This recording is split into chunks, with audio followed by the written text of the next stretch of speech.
At the start of the 21st century, the European project looked less like a political experiment than a settled empire of rules, markets, and money. The euro had arrived with the confidence of a civilization that believed it had solved an old problem. How to bind states to arithmetic so tightly that history itself would calm down. Bond yields across the continent were converging. Old peripheral borrowers were suddenly treated, if not as Germany, then at least as countries moving in the proper direction of Germany. Athens was not being discussed as a future disaster. It was being welcomed as proof that the machine worked. A country with a long record of inflation, devaluation, patronage, and fiscal indiscipline had entered the monetary union and on paper had done so by meeting the numbers that mattered. This was the promise at the peak of its authority. Submit to the discipline of Brussels, Frankfurt, and the bond market, and politics would become cleaner, budgets more honest, states more modern.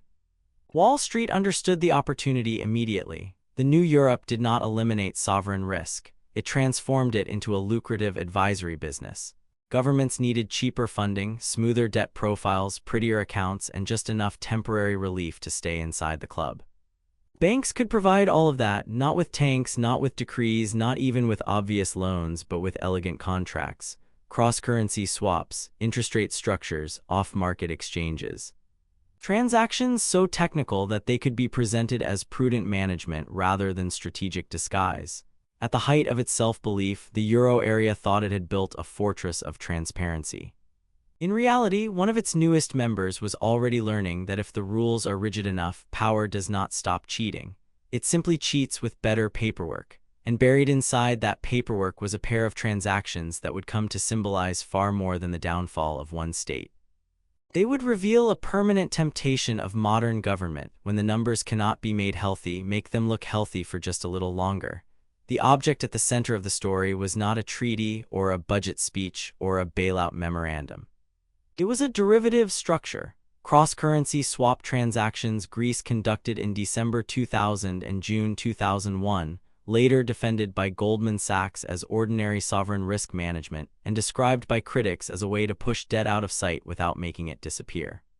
Everything that followed, the revisions, the panic, the bailouts, the capital controls, the moral lectures, the ruined credibility, turns on that logic. Not because the swap alone caused the Greek catastrophe. It did not. But because it exposed a method that has never gone away, turn liabilities into something harder for outsiders to recognize, move obligations outside the clean line of the headline debt figure, use sophistication to buy political time.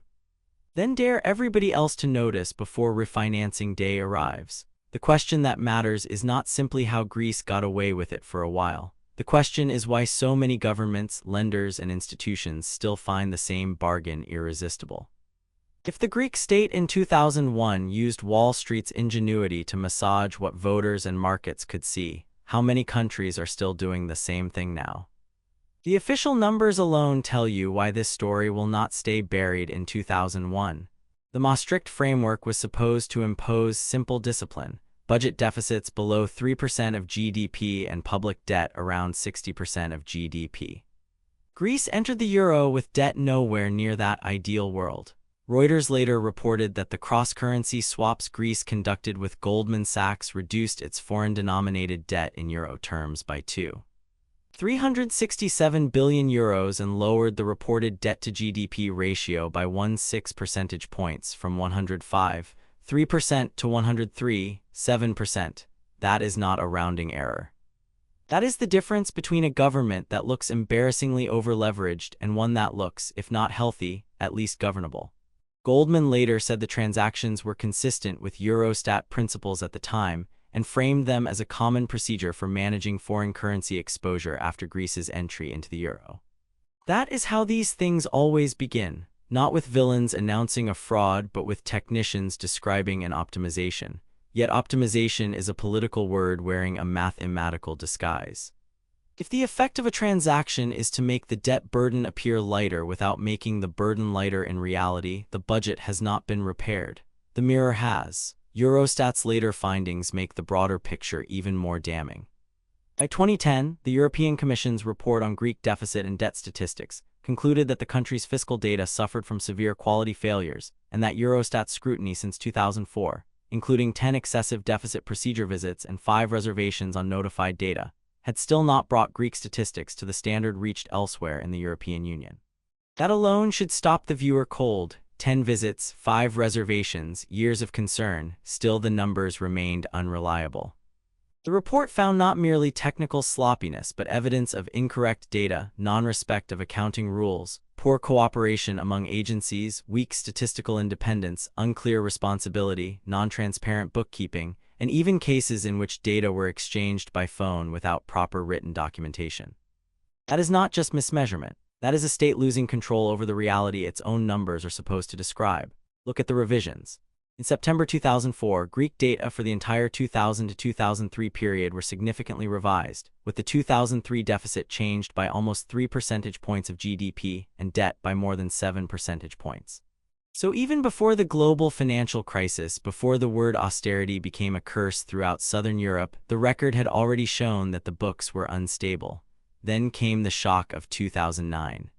According to Eurostat, the Greek deficit for 2008 was revised from 50% of GDP, the number reported by Greece and validated earlier, to 77%. At the same time, the planned 2009 deficit was revised from 37% to 12.5%. Reuters' own crisis timelines described the new Greek government disclosing a 2009 budget deficit of 12.7% of GDP, more than double the previously announced figure.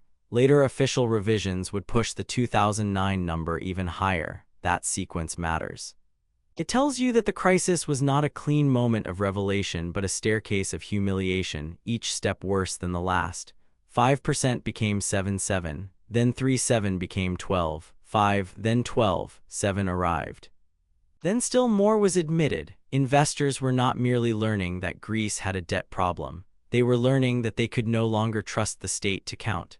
And once a sovereign loses that, funding costs stop being economic variables and become moral verdicts.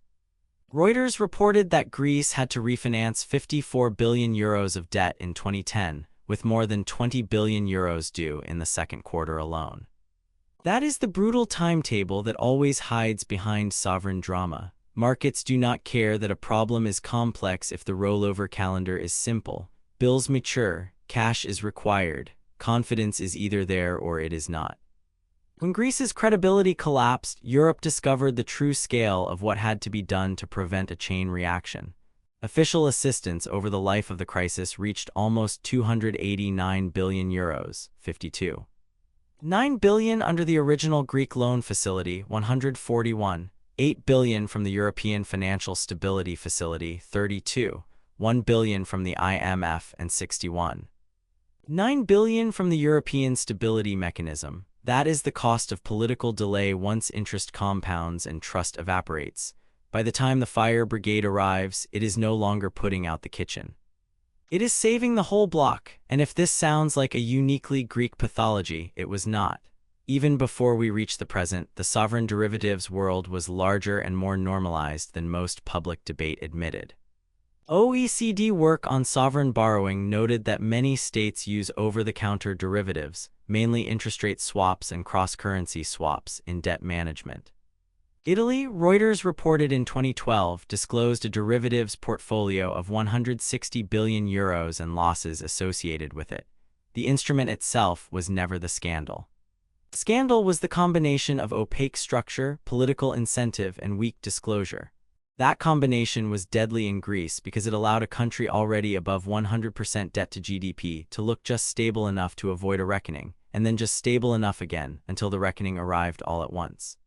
Adam Tooze has argued that the Greek debt pile was not magically created in 2008. Much of it had accumulated across the 1980s and 1990s. Exactly, that is the point. The swap did not invent the burden. It helped preserve the illusion that the burden could be carried without confronting it. And once a political class learns that illusion can be financed, it becomes very hard to return to honesty. To understand why, it helps to look at the kind of man who rose inside this machinery. Lucas Papadimos was not a caricature of Mediterranean excess. Reuters described him as a quiet academic, a Greek economist who served as governor of the Bank of Greece from 1994 to 2002, then as vice president of the European Central Bank from 2002 to 2010. He was, in other words, a creature of the very institutions that were supposed to civilize old fiscal habits. When he later emerged as a prime ministerial figure during the crisis, Reuters noted the irony plainly. He had been one of those who eased Greece into the euro and then returned to help keep it there when the experiment was coming apart. That makes him an ideal human face for this story, because men like Papademos are neither comic book saviors nor obvious villains. They are the priests of managed reality. They believe in systems, thresholds, mechanisms, and rescue packages. They believe, often sincerely, that a sufficiently intelligent arrangement can bridge the gap between political desire and financial constraint. In one sense, they are indispensable. Modern sovereign finance is too complex to run without them. In another sense, they are dangerous precisely because they make danger look governable. The democratic state says it wants prosperity without default, social peace without austerity, integration without humiliation. The technocrat's job is to turn those incompatible wishes into a sequence of temporary compatibilities.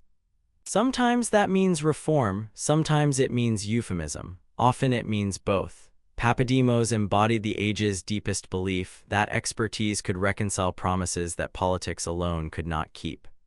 Greece would prove how fragile that belief was once markets started asking whether expertise had become a way to postpone confession.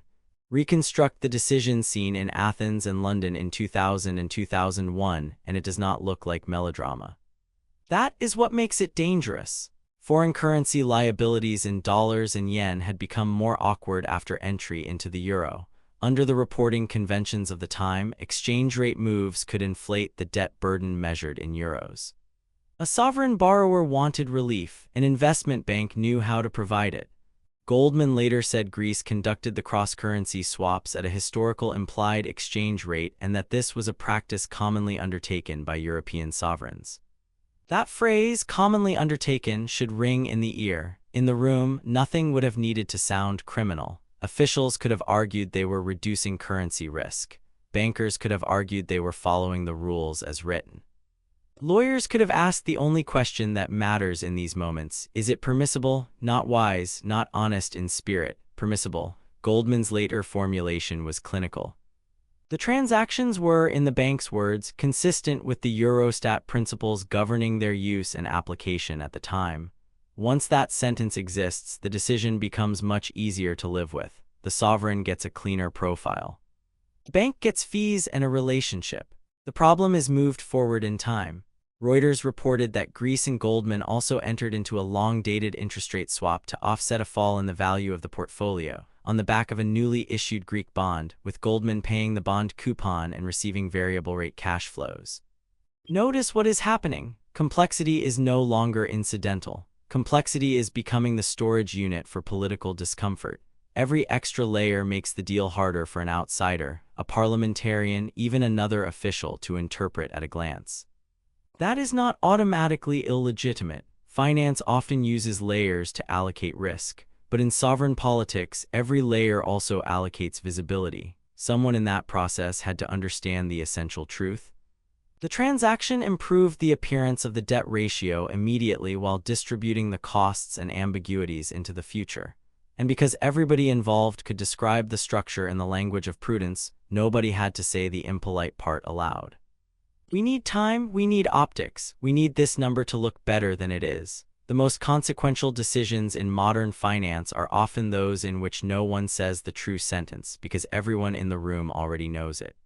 For years, this looked like a specifically European morality play. Then the pattern escaped the frame. Shift the camera from Athens to the present and the scenery changes, but the logic does not. The World Bank's 2025 report on radical debt transparency begins with a brutal warning. The world, too, often discovers unsustainable debt only when it is too late, after hidden debts surface and entire economies start to unravel. That is not retrospective history, that is a current diagnosis. The report says reporting remains limited, inconsistent, and delayed, especially for debt contracted outside the central government and through non-traditional instruments and contingent liabilities. Since 2018, the bank says its reporting has captured an additional $631 billion in loan commitments that had not been previously reported. Upward revisions exceeded 10% of initially reported debt stocks in 19 countries. Only 1 in 4 countries reports loan-level information on newly contracted debt. And while the share of low-income countries publishing no debt data at all has improved, it still stood at less than a quarter. Those are not marginal administrative gaps, they are structural blind spots. The report also notes that collateralized debt makes up over half of all external debt in South Sudan, Guinea, and the Democratic Republic of Congo. Only 9 countries were publishing comprehensive fiscal risk statements by the end of 2024. In other words, the sovereign debt world is still full of obligations that sit in the shadows cast by state-owned enterprises, guarantees, collateral agreements, confidentiality clauses, and bespoke funding structures. Private creditors know this. The Institute of International Finance, hardly a revolutionary body, explicitly says debt transparency should cover loans, non-public debt securities, repos, asset-backed lending, guarantees, collateral arrangements, gold swaps, and financial derivatives that are not used solely for hedging. It even says the documentation should contain carve-outs to confidentiality provisions so relevant information can be disclosed. Think about that. An industry association is openly acknowledging that secrecy itself is part of the problem. And the headlines keep arriving. Reuters reported in 2025 that Senegal was grappling with billions in hidden debt from the previous administration, with S&P pegging the hidden amount at around $13 billion and the debt ratio at 118%. That number should sound eerily familiar to anyone who remembers Greece's supposed compliance giving way to debt above 100% of GDP. Reuters also reported that Angola faced a $200 million margin call on a $1 billion loan from JP Morgan, a structure tied to the market value of the country's bonds. Different continent, different instrument, same civilizational habit, use sophisticated financing to gain room now, then discover that the room was rented, not owned. At first glance, these are separate stories, bits of frontier market color far from the Euro drama. They are not. They are the afterlife of the same political invention, sovereign opacity as a service purchased from private finance. The contradiction at the center of all this is not that bankers are clever and governments are weak. That would be too simple, and simplicity is how bad history turns into bad policy. The real contradiction is that the instruments involved often do have legitimate uses. OECD work makes clear that sovereigns routinely use swaps for debt management. Any serious debt office may want to hedge currency exposure, smooth maturities, or reduce volatility. Even the IIF principles do not condemn derivatives as such. They merely insist that non-hedging derivatives, guarantees, collateral, and similar obligations should be disclosed. So the twist in the Greek story is not that modern finance introduced tools uniquely designed for deception. The twist is that tools designed for risk management become instruments of concealment the moment disclosure weakens and political incentives harden. Greece did not collapse because one evil bank hypnotized one innocent state. Greece collapsed because a whole architecture rewarded governments for honoring the letter of rules while violating their purpose. Euro membership lowered borrowing costs. Political prestige demanded continued inclusion. National leaders needed numbers that reassured Brussels, markets, and voters. Banks were happy to monetize the gap between formal compliance and underlying reality. And institutions that should have enforced clarity were often slower, weaker, or more compromised than the mythology of European governance suggested. Eurostat's report did not merely complain about difficult accounting. It described severe irregularities, wrong data, non-transparent bookkeeping, lack of accountability, and national statistical bodies insufficiently independent from the finance ministry. The problem was therefore both micro and macro, both technical and civilizational. A union supposedly built on transparent rules created powerful incentives to bury problems in technicalities. A common currency meant weaker states could borrow with the aura of stronger ones. Common rules meant the penalties for failing those rules were so large that cosmetic compliance became politically rational. The contradiction was devastating. The stricter the visible thresholds became, the stronger the temptation to hide what threatened them. That is why present-day creative deals in sovereign finance deserve more attention than they usually get. They are not weird exceptions, they are normal adaptations inside a system that punishes confession and rewards delay. The costs, when they finally arrive, are never paid, only in basis points. Greece is the proof. The financial bill was gigantic, but the human bill was larger. As economists at the Peterson Institute later summarized, the economy shrank by roughly a quarter from its pre-crisis level. Unemployment reached 27%. Youth unemployment rose to nearly 60%. Wages fell. Pensions were cut. Businesses closed by the tens of thousands. Families that had never thought of themselves as living on the edge learned to count banknotes by the day. In June 2015, Greece missed a €16 billion payment to the IMF, becoming the first developed country to fall into arrears to the fund. Capital controls followed. Withdrawals were limited to €60 a day. Think about what that means in practical, humiliating terms. A decade of concealed weakness, misreported data, delayed recognition, and official bargaining ended not in some abstract spreadsheet adjustment, but in citizens queuing for access to their own money. The third bailout, approved in 2015, offered up to €86 billion in exchange for reforms, tax changes, spending cuts, privatizations, and more external oversight.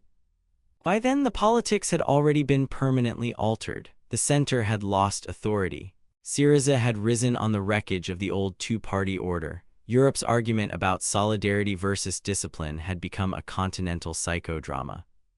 Creditors told a morality tale about irresponsibility. Greeks told a morality tale about punishment, hypocrisy, and democratic humiliation. Both stories contained truth, and both were insufficient.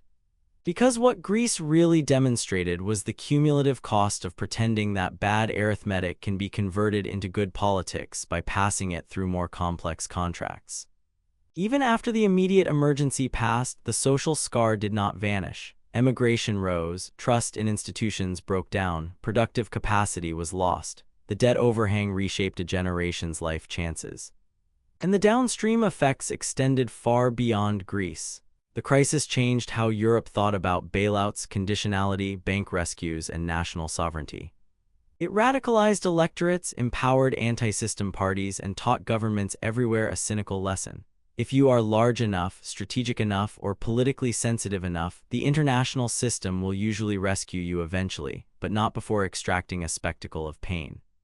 That lesson is terrible for democracy. It encourages leaders to postpone honesty because the timing of the punishment can be pushed onto successors, voters, or foreign creditors. It also encourages creditors to keep lending longer than they should because once a sovereign problem becomes systemic, somebody else may absorb the losses. Greece was not just a story about too much debt. It was a story about moral hazard on both sides of the contract. The state borrowed credibility. The banks sold time. Europe underwrote the ending because it could not afford to let the story conclude honestly in public. I want to be careful here because this is exactly where serious analysis can slide into tabloid conspiracy. Greece did not implode because of one secret swap, and countries today are not all running some identical, centrally coordinated scam with Wall Street. The Greek debt mountain had deeper roots, as Adam Tooze and many others have argued, stretching back through decades of fiscal weakness, clientelism, weak tax collection, low competitiveness, and the shock waves of the global financial crisis. Sovereign derivatives are not inherently corrupt. OECD research is explicit that many countries use them for legitimate debt management. Even the Greek transactions, as Goldman insisted, operated within the principles then governing Eurostat treatment. That matters. If you remove that nuance, you stop understanding the mechanism. The crime, if one wants a harder word, was not purely the existence of complexity. It was the use of complexity in a political environment that rewarded concealment and punished early truth. The same nuance applies today. A collateralized loan is not automatically sinister. A guarantee is not automatically hidden debt. A derivative tied to a sovereign liability is not automatically a disguised borrowing scheme. But when governments fail to publish loan-level data, when state-owned enterprises borrow outside the clean perimeter of public accounts, when confidentiality clauses mute disclosure, when contingent liabilities sit offstage until they explode onto the balance sheet, then the distinction between prudent management and strategic opacity begins to dissolve. That is the real lesson, not that every banker is a conspirator or every debtor a liar. The lesson is that secrecy itself compounds risk. In sovereign finance, opacity is not neutral. It is leverage with bad public relations. And sooner or later, leverage gets a public hearing.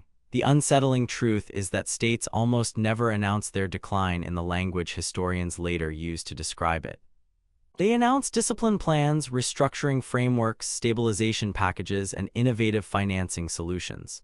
Empires do not say, "We are weaker than we look." They say, "Our liabilities are being actively managed." That was the Greek temptation in 2001. It is the temptation of indebted governments now.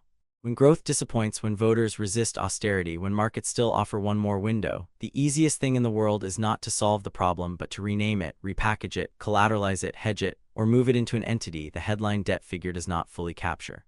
Wall Street and private finance more broadly will usually help because time has a price and governments are often willing to pay it. But time purchased this way is almost never a cure. It is an advance against a harsher future. Greece showed what happens when political legitimacy and financial engineering start feeding each other. First, the structure looks clever, then the revisions start, then the funding gap opens. Then outside institutions arrive carrying money and conditions. Then an entire society pays for the period in which arithmetic was treated as a communications problem. That is why the story matters far beyond Athens. The next sovereign crisis may not begin with a Greek-style swap, and it may not happen in Europe at all. It may arrive through a commodity-backed facility, a margin-linked loan, a state enterprise borrowing with an implicit guarantee, or a set of confidential terms no legislature really scrutinized. But the moral shape will be familiar. Leaders will insist the arrangement is temporary, technical, and fully under control. The documents will be elegant, the explanations will be soothing, the danger will be stored in footnotes.